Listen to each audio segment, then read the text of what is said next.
ओबयपल्ली नामक एक गांव में चन्नैया नामक एक आदमी रहता था। उसका एक मिठाई का दुकान भी रहता था। हर रोज लोग आकर वहां बहुत सारी मिठाइयाँ खरीदते थे और चन्नैया आए हुए पैसों को मुश्किल में फंसे हुए लोगों की मदद करने के लिए उपयोग करता था।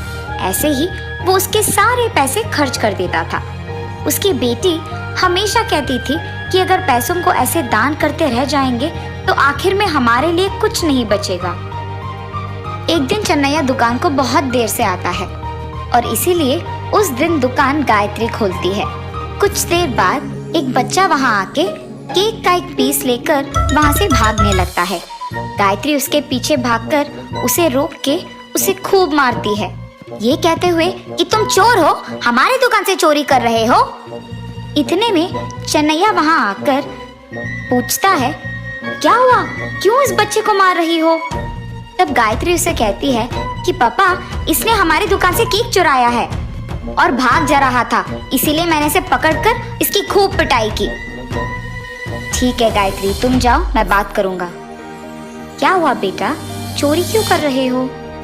ऐसे चन्नैया उस बच्चे को बहुत प्यार से पूछता है। नहीं अंकल, मुझे बहुत भूख लग रहा था, इसीलिए मैंने केक को चुराया।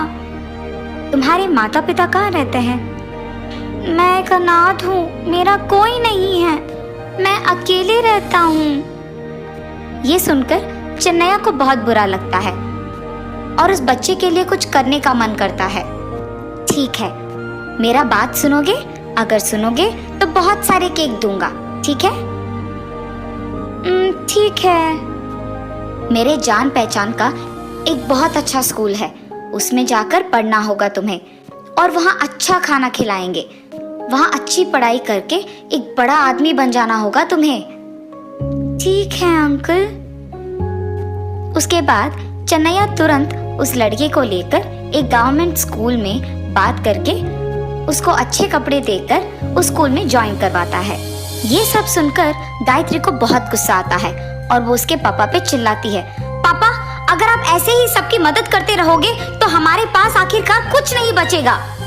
20 साल बाद चन्नैया का हालत बहुत बिगड़ जाता है। गायत्री की शादी हुई होती है और उसके पति हैदराबाद में नौकरी करते हैं। इसी कारण गायत्री उसके पिताजी का बहुत अच्छा ख्याल रखती है। एक दिन अचानक चन्नैया को हार्ट अटैक आता है और गायत्री को बहुत डर लगता है। उसे पता ही नहीं चलता है कि क्या करे। तब वो उस गांव में मौजूद बहुत बड़े अस्पताल में उसके पिता को लेकर जाती है। वहां वो कहती है कि ऑपरेशन के लिए 10 लाख की जरूरत है और अगर तुरंत उनका इलाज नहीं किया जाएगा तो बहुत खतरा हो सकता है।